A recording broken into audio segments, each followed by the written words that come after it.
안녕하세요. 한국을 두드려라, 한국을 꿈꿔라, 두드림 코리아의 시간입니다. 가사하신 손님 오늘 정말 대단하심 멋있습니다. 한국 정착이라는 말을 쓰기 좀 민망한데 한국 생활, 한국 생활 32년 차 되시는 와타나베 미카 선생님 모셨습니다. 어서 오세요. 감사합니다. 일단은 먼저 저희 시청자분들께 인사 한 말씀 부탁드리겠습니다. 네. 베나TV 시청자 여러분, 안녕하세요. 32년 차. 오래된, 와타나베 미카라고 합니다. 네. 오늘은 여러분과 함께 옛날에 뭐 추억 이야기도 하고, 뭐 지금 이야기 또 앞으로 이야기까지 하나요? 네, 맞습니다. 네. 뭐 재미있는 시간 됐으면 좋겠습니다. 감사합니다. 너무 와주셔서 고맙습니다. 네, 일단 최장. 네. 그렇죠. 두드림 코리아 손님들 중에 최장 체류 기간이 30년을 넘어가시는 분은 처음 모셨고 우리 잠복연 PD님 저보다도 보다 더 오래 한국 거주하셨습니다. 야, 너무 간주하시면 너무 오래된 것 같아요. 네. 박물관 가야 될 것 같아요. 아니에요. 박물관은 무슨. 일단은 저희가 이제 3부에서 다루겠지만 네. 굉장히 이제 한국의 이 다문화 여성분들을 위해서 또 인권 활동, 또 사회 활동 굉장히 활발하게 하고 계셔서요. 맞아요. 저희가 그 이야기 3부에서 자세히 이야기를 해주시면 너무 좋겠습니다. 네, 탈북민에 대한 사랑과 관심도 대단하신 분입니다. 네.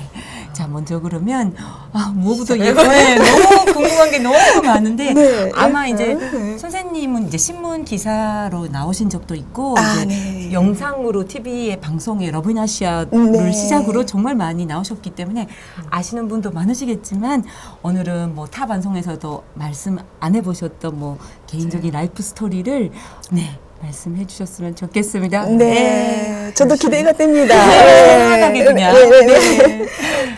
그러면 일단은 고향 이야기부터 해볼까요? 네, 고향 얘기 일본 어디 출신이신지. 그 일본 도쿄에서 태어나고 살았었고요. 도쿄. 혹시 도쿄 어디세요? 도쿄의 그 세다가야쿠라는 그 시부야에서 조금 밑으로 내려간 그 알죠. 저기 올림픽 공원이라고 있어요. 네. 거기 올림픽 공원 근처에 있는 거. 세타가야쿠 한마디로 고마자와라는 고급 곳이. 주택가죠.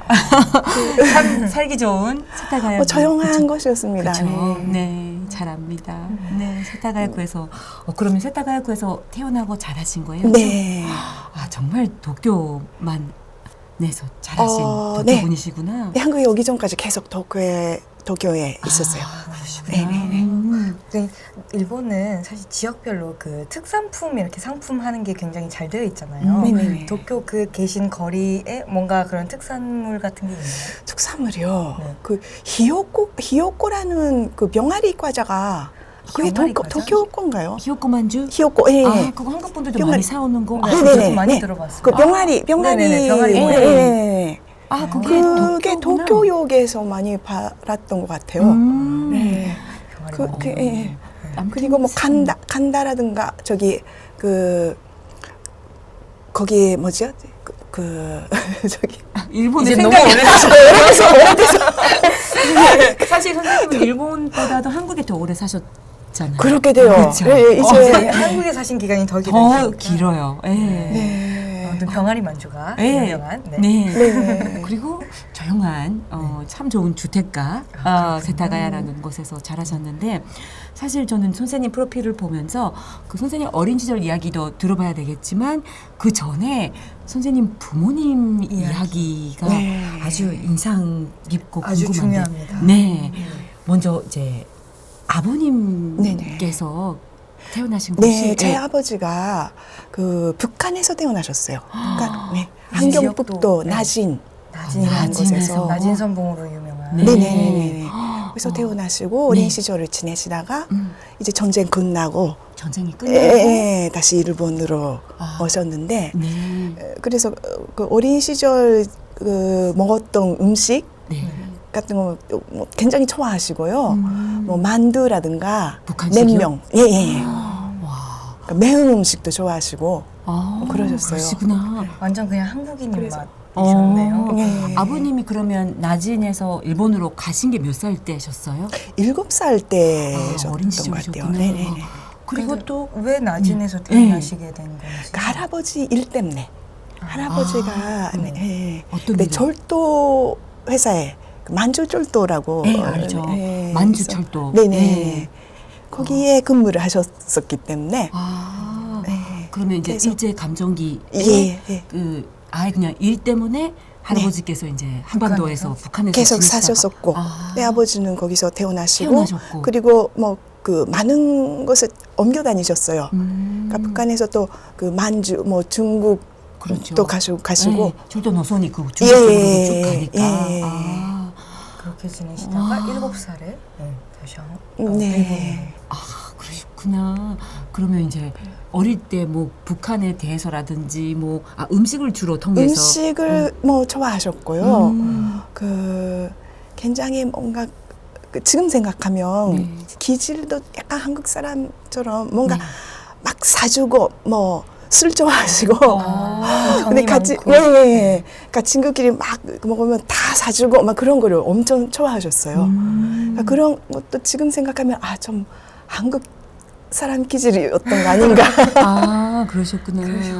저분님은 선생님이 직접 이야기를 들은 적은 있어요?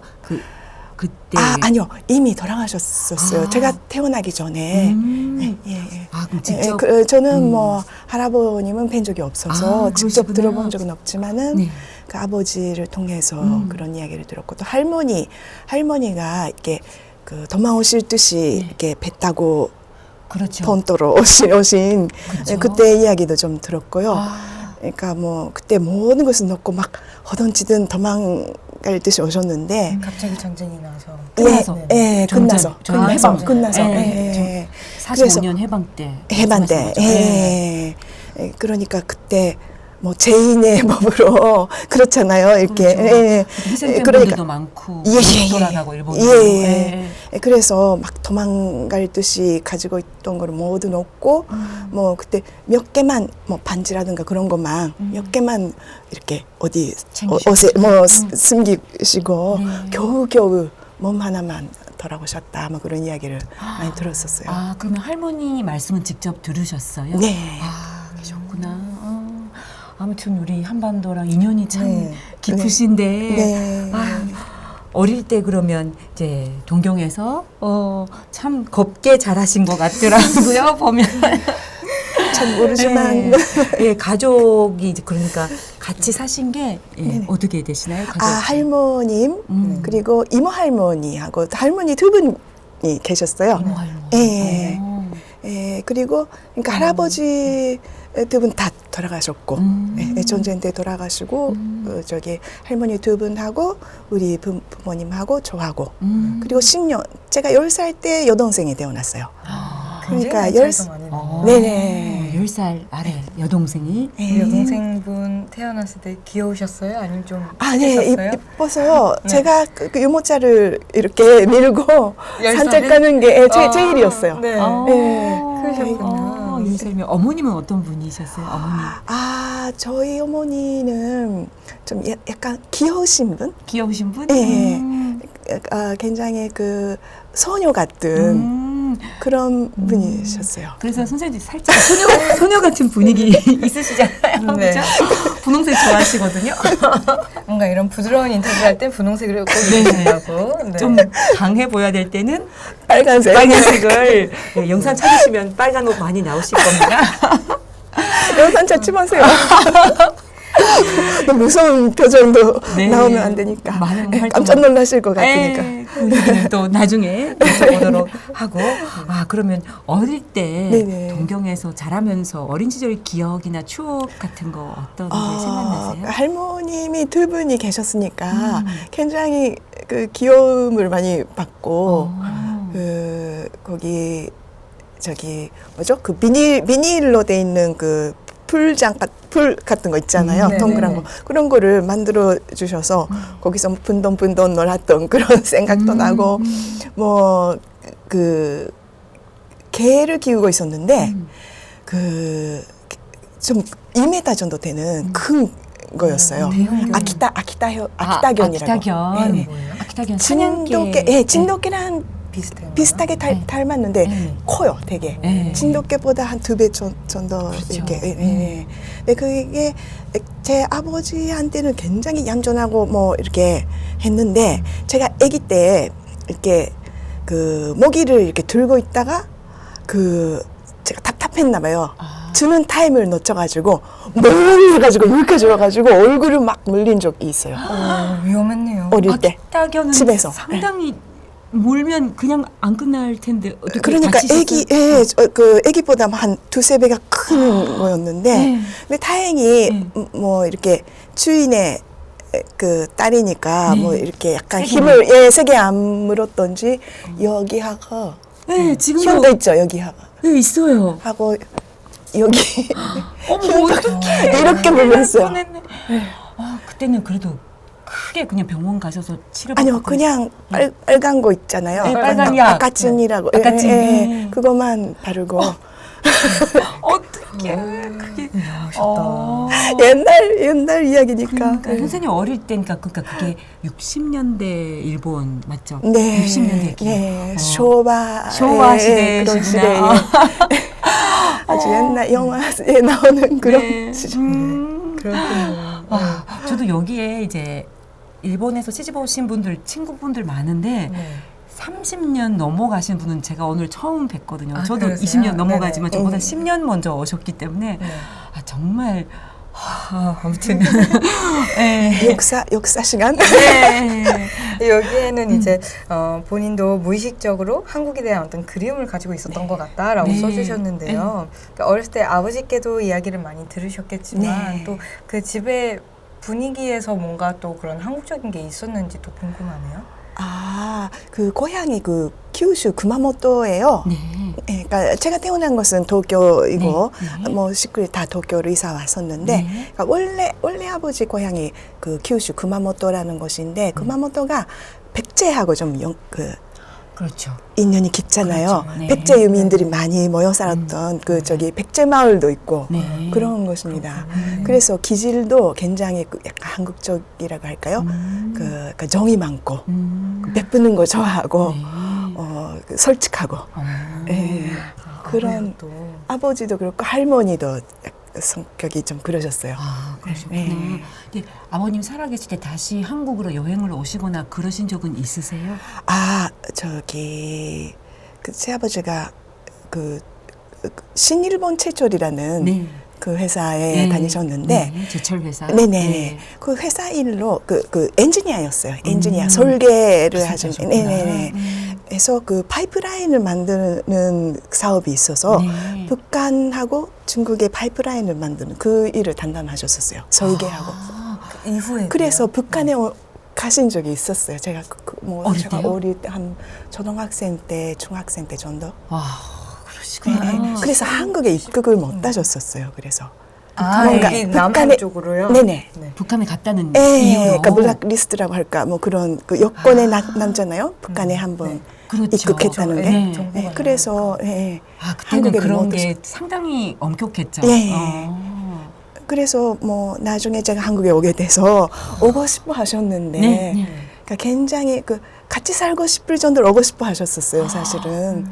그러니까 뭐 이건 좀 나중에 얘기지만 그러니까 남편이 그 작은 아들이다 보니까 뭐 부모님 모셔도 된다 뭐 그런 이야기도 해주셨거든요. 그래서 아버지한테도 물어보고 그랬는데 내 아버지도 그러면 한국에 가고 싶다.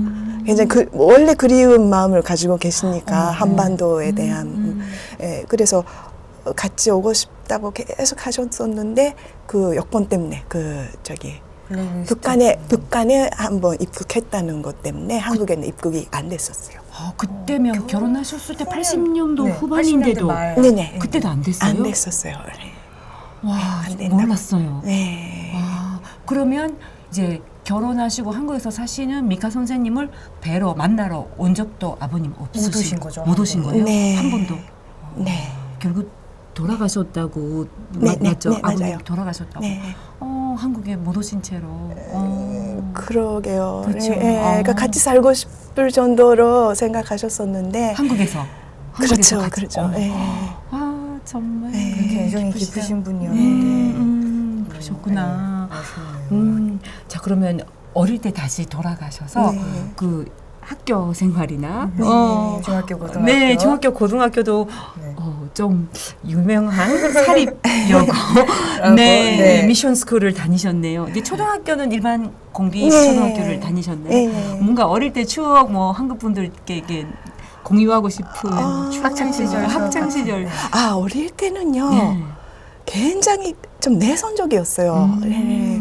그래서 뭐 유치원도 앞에까지 갔다가 도저히 들어갈 용기가 안 나가지고 다시 집에 돌아올 정도로 굉장히 좀 약간 그 몸이 좀 약했었어요. 예, 그러니까 뭐 자주 그 병에 걸리고 막 그러니까 많이 쉬기도 하고 하니까 뭐 그런 성격이었는데 그 4학년 때 담임 선생님이 연극 클럽을 그러니까 연극 클럽 무활동을 동아리를 만드신 선생님이셨는데 그분이 담임 선생님이 되시면서 그 연극을 하게 되면서 굉장히 성격이 바뀌었어요.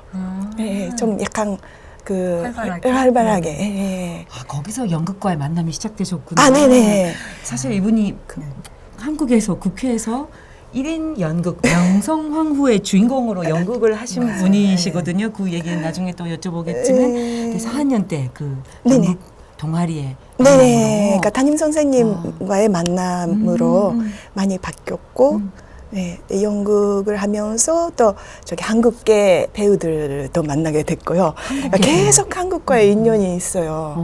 아니 일본에서 그 학생 연극을 하는 학생이 어떻게 한국 배우분들이 아, 그건 나중에 알겠네요. 나중에 전문극당에 가면서 네네. 거기서 그런 분들 많이 만나게 됐어요. 그 시절에 어디 뭐 한류가 있겠어요, 그렇죠? 그때 네. 한국 그러면 아마도 뭐 조용필 선생님 조연필 선생님 그리고 뭐 김미자 선생님 네. 막 그런 가수분들의 이미지가 아마도 네. 가장 먼저 떠올랐던 시대. 네, 그렇죠. 뭐 그 돌아와요 읍상항에 맞아 그 시대지. 네.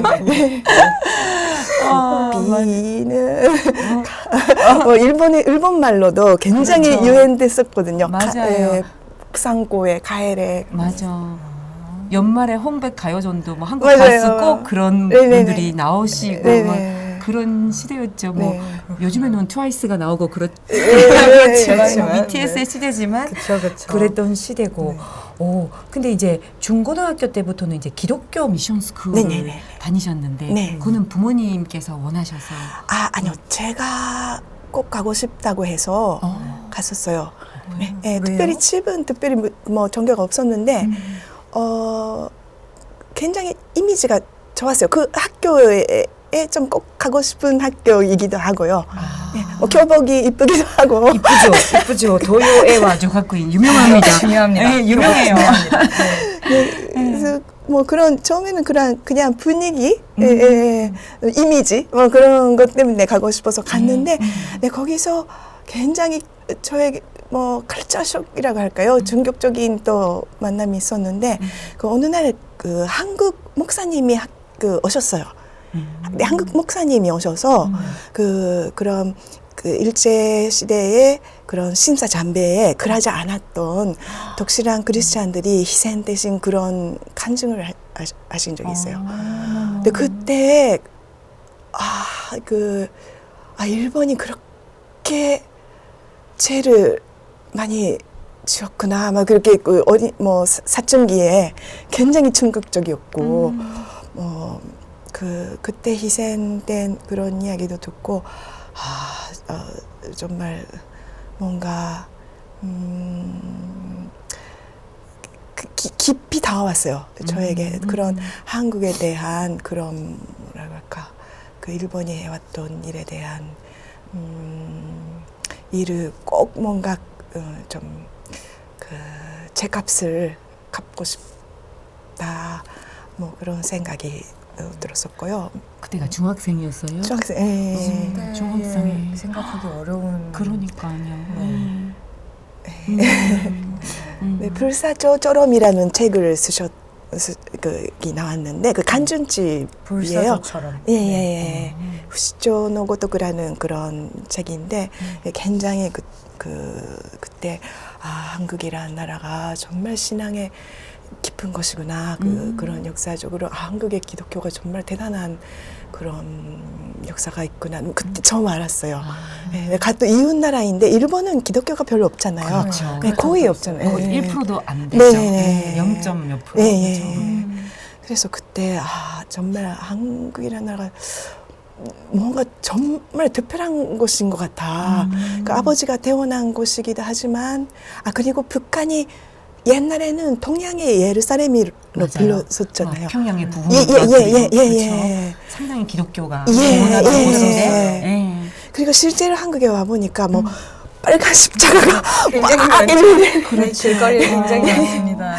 뭐 놀라기도 했는데 그런 경험이 쌓여서 정말 꼭 가봐야 된다 그런 마음이 자꾸 늘어나고 근데 중학생 때는 그랬었고 또 그 고등학교 졸업하고 대학도 그래서 연극과를 갔어요. 그러니까 배우가 되고 싶다면 네, 연극 동아리에서 그게 이제 대학교까지 쭉 이어지시는군요.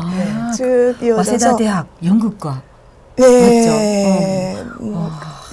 또 그때 연극하면 사실 저는 밤을 샐 수 있을 것 같은데 제일 궁금한 거는 저도 연극 맞아요. 연극을 대학교 졸업해가지고 저도 10살부터 10살부터 했는데 제가 궁금한 거는 가장 처음 하셨던 작품 어떤 역할 어떤 작품이셨는지 대학교에서요. 대학교 제가 좀 인상에 남는 게 그 대학교 가기 전에 이거는 좀 아직 애매하지만은 고등학교에서 그 클래스별로 대결하는 게 있었는데 그때 한국 작품인 건가요? 저기 양귀비 이야기예요. 양귀비 이야기. 예. 그러니까 양귀비 딸이 주인공인 거예요. 그 양귀비 그 후를 만든 거예요. 장작으로.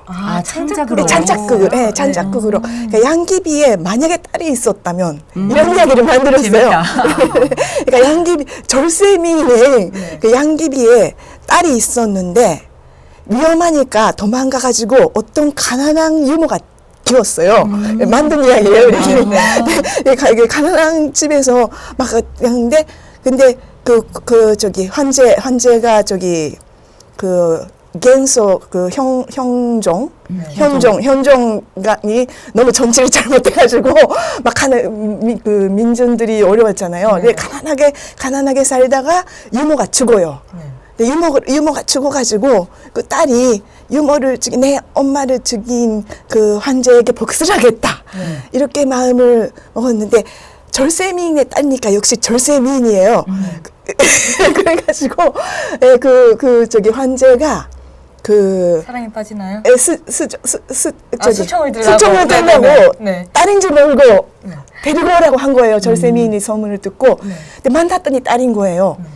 딸도 아버지인 줄 모르고 이렇게 만나게 대결하는데 딸은 복수를 하겠다 이렇게 칼을 이렇게 숨겨서 갖고 있다가 이렇게 죽이려고 하는 순간 그때 그 비밀을 알고 있는 그 이모가 나타나서 그분은 당신의 아버님이십니다 하면서 죽이지를 못해가지고 이거를 단념해서 이게 스스로 목숨을 끊는. 그게 고등학생이 창작을 했다고요? 네, 우리끼리 만들고. 굉장한. 그 양귀비의 딸 역할. 양귀비의 딸 역할. 절세미인 역할. 네. 고등학생 때 첫. 네네네. 자결하는 연기를. 강력하십니다. 네. 이미지랑 너무 다른 역할을 하셨는데. 너무 길어져서 죄송합니다. 괜찮아요. 그 작품이 그러니까 우리끼리 만든 장작극이다 보니까 너무 인상에 남아가지고. 그렇죠. 그래도 공부도 상당히 잘하셨나 봐요. 와세다 대학으로 진학을 하셨는데. 아니요, 별로 못했어요. 그러면 겸손하십니다. 겸손하십니다. 네. 당연하다는 듯이 연극가로 지원을 하신 거예요. 근데 한국이랑 일본이랑 뭐 같은지 다른지는 모르겠지만 일본에서의 연극 배우라는 거는 사회적 지위가 뭐 어떤가요? 사실 한국에서는 굉장히 가난한 한국보다는 지역인데. 조금 나은 것 같아요. 네. 네. 한국보다는 조금 왜냐면 관객증이 있으니까 그러니까 표 사고 가는 꼭 그런 저기 그렇죠. 매니아층이 매니아층이 있으니까. 있으니까 한국보다 낮지만 그래도 그 어렵죠, 굉장히. 그렇죠. 운도 따라야 되고. 운도 그렇죠? 따라야 되고 네. 성공하기까지 네. 굉장히 어려운 예술계는. 네. 부모님은 뭐라 하셨을까요? 부모님은 아버지는 반대를 했어요. 반대하셨어요? 연극과 가는 거. 네네. 아버지는 반대하셨지만 어머니는 뭐 네가 그렇게 하고 싶은 일이라면 뭐 하고 싶은 일을 하라 이렇게 해서 네, 항상 어머니는 제가 하겠다는 일을 이렇게 후원해 주시고 밀어주셨어요. 그럼 대학 시절 4년 동안 내내 연극에 빠져서 네. 사신 건가요? 네네. 네, 그때 그래도 학교에서 하는 일은 주로 뭐 연극사라든가 뭐 이론이라든가 그렇죠. 뭐, 이론적인 공부도 앉아서 해야 공부하는 일이 많았었어요. 대학교 때 또 추억이나 뭐 대학 생활하면서 뭐 일본도 대학교에 뭐 축제나 이런 거 축제도 다 있고 있죠? 뭐 네네. 알바하는 분들도 네네. 많고 그때 대학교 분위기 같은 것도 너무 궁금한데. 네. 그때 저기 학교 근처에 그 와세다 문고라는 아주 오래된 그러니까 뭐 서점? 서점 같은 이름인데요. 네. 커피숍이에요.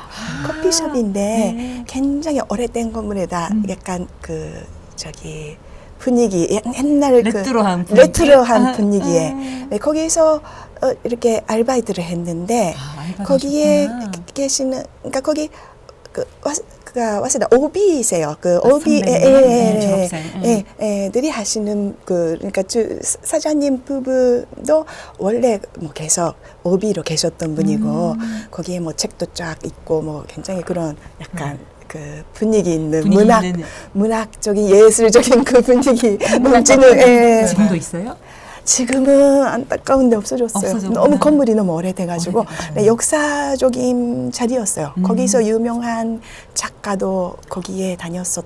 예를 들면 누구? 뭐 이츠키 히로유기라든가 그래요? 네, 거기에 뭐 난골이었다는 이야기도 있고요. 네네 그런 역사적인 좀 장소였는데 거기서 뭐 아르바이트도 하면서 웨이트레스. 네네 서빙 아르바이트. 그리고 뭐 그 거기가 옛날식 집이니까 옛날식으로 청소를 해요. 그러니까 신문지를 물을 묻혀서 막 이렇게 뿌려서 이렇게 저기 쓸어야 돼요. 네, 네네네 그런 식으로 하고 일본 옛날 집이니까 이렇게 나무로 돼 있는 문이 있잖아요. 그렇죠. 이렇게 미다지 문. 같은 미다지, 거. 네. 그거를 다 열고 네. 뭐 그런 식으로 약간 너무 궁금하다. 그 집 네. 모습이 너무 궁금해요. 그러니까 약간 거기서 뭐랄까 할까 거기서 뭐 훈련 받는다고 할까요? 거기서 그 스스 뭐랄까 거기서 그 일본식으로 뭔가 그 예의 분절이라든가 굉장히 엄격하셨어요. 알바생활 때. 그래가지고 어떤 손님을 모시는 그런 자세라든가 그런 것도 굉장히 엄격하게 배웠고요. 네, 절대 앉으면 안 되고 이렇게 손님을 맞이하는 그 자세라든가. 유니폼도 있었어요? 유니폼, 제복. 앞치마가 같은 앞치마가 있었고 거기에 자기 이름을 이렇게 본인이 자수로 이렇게 이름을 이렇게 자수요? 자수로 이렇게 이름을 이렇게 이렇게 만들어야 돼요. 해야 돼요. 네네네. 그런 식으로 굉장히 거기서 좀 고생스럽기도 했죠. 많이 좀. 기억이 많이 남으시겠어요. 네네. 너무 힘들 것 같아요. 근데 뭔가 그때 일본식의 뭔가 그 옛날에 그 무사도 정신은 아니지만 뭔가 저기 뭐죠?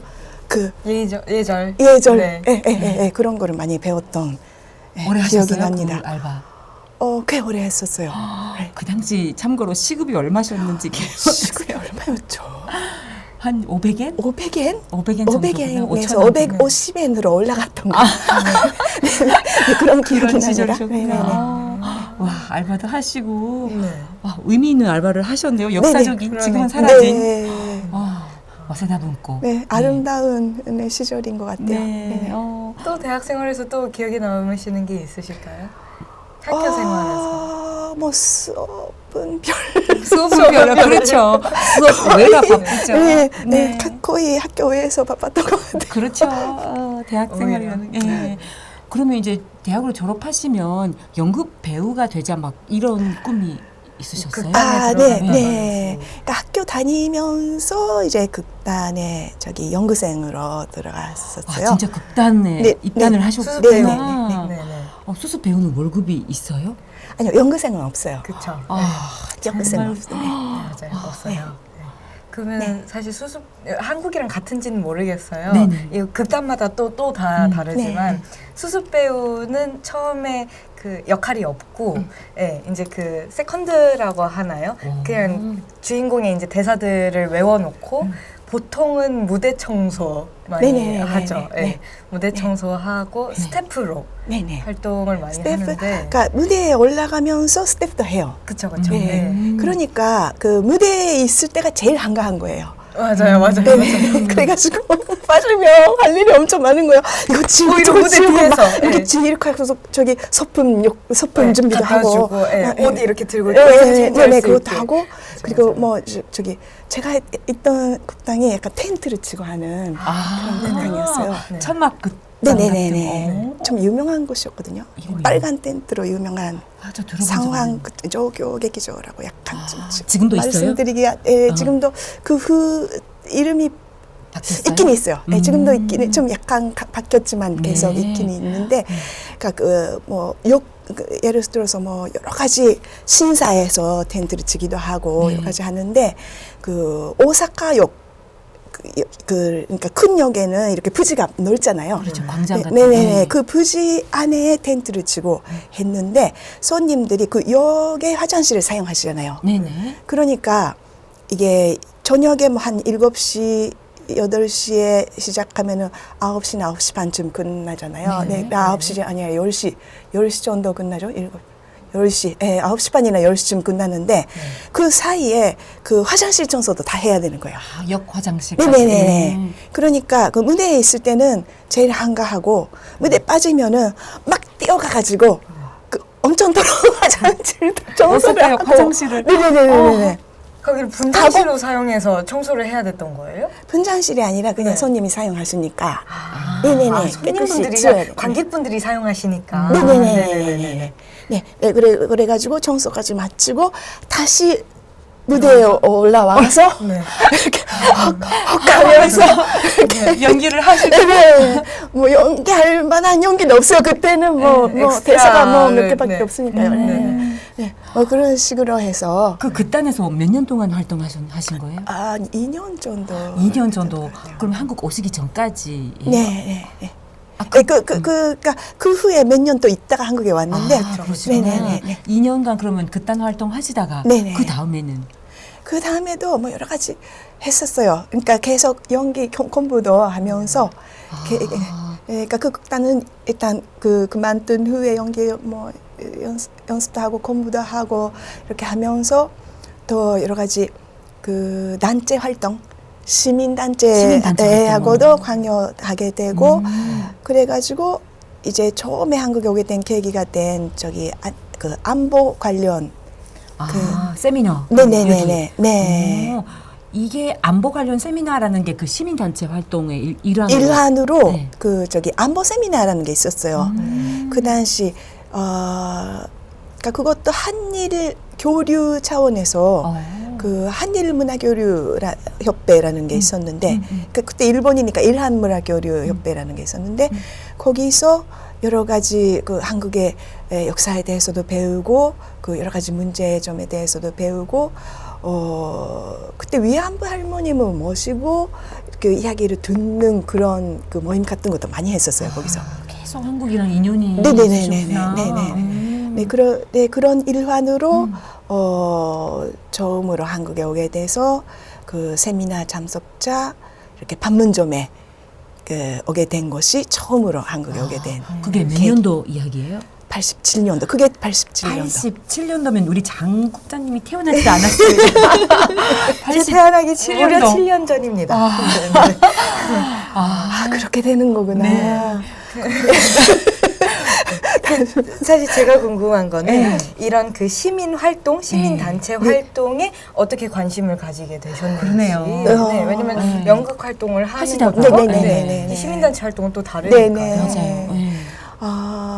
그러니까 처음에는 그런 예술가로서의 꿈을 가지고 있었죠. 배우로서 예술가로서의 그런 꿈을 꼭 뭐 이루려고 생각했었는데 문제 의식이 좀 어느 때부터 좀 많아졌어요. 그러니까 여러 가지 그러니까 연극 활동하면서 그 자이니치 일본의 네네. 저 같은 사람들. 네네네. 그런 배우분들이라든가 예술인 분들 만나게 되는 기회도 있고 많잖아요. 또 제일교포 많아요. 연기하는 분들이 많으시거든요. 그래요? 유명하신 분들. 그런 예술 분야 정말 많습니다. 정말 많죠. 연예계도 많고. 연예계도 많고. 그렇죠.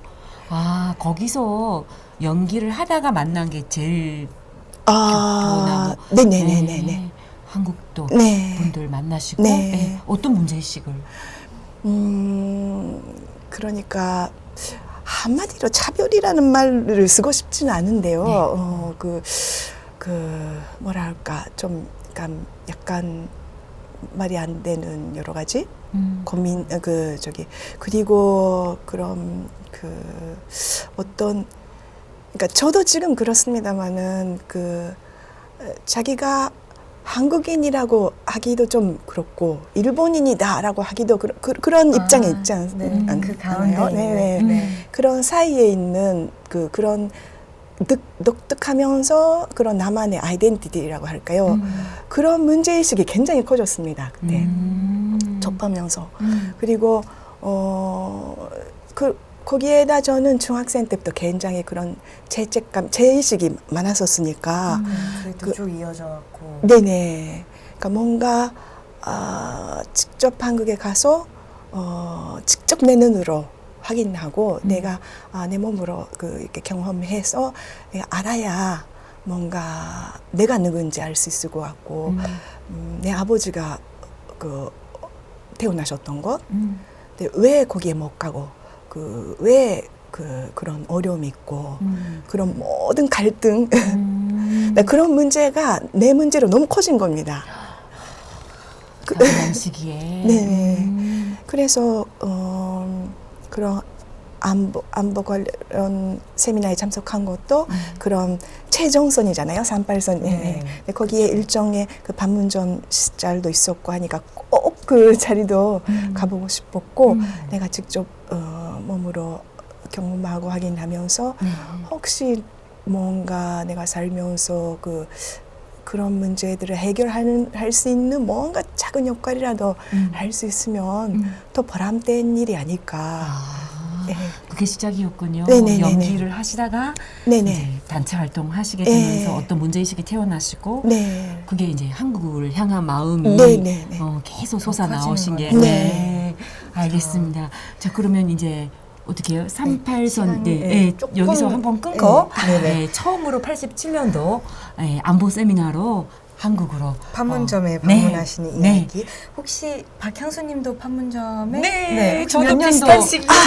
저는 90년도에 고등학교 수학여행으로 저는 저천여대 학교를 다녔기 때문에 북한 쪽에서 이제 판문점에 들어갔고 선생님은 한국 쪽에서 들어갔고 파란 집을 그 집에 가운데 이렇게 긴 책상, 회담하는 책상이 있고 마이크가 있고 그 마이크 줄이 38선으로 맞아요.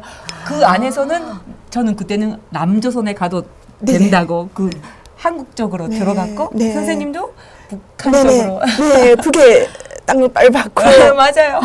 저는 그 상상을 지금 했어요. 박찬 선생님하고 거기서 둘이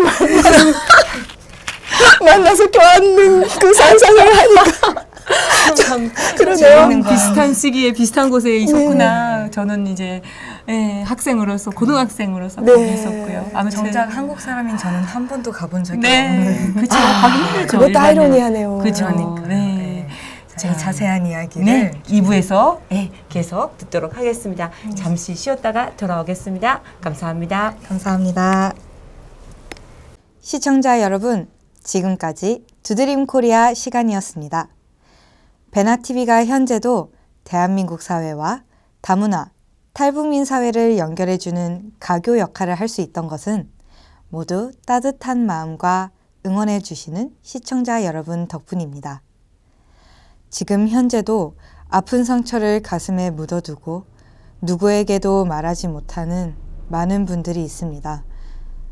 베나TV가 그런 분들을 위해 친정집처럼 마음을 허물없이 털어놓을 수 있는 소통의 장이 될 수 있도록 여러분의 많은 응원과 후원 부탁드립니다.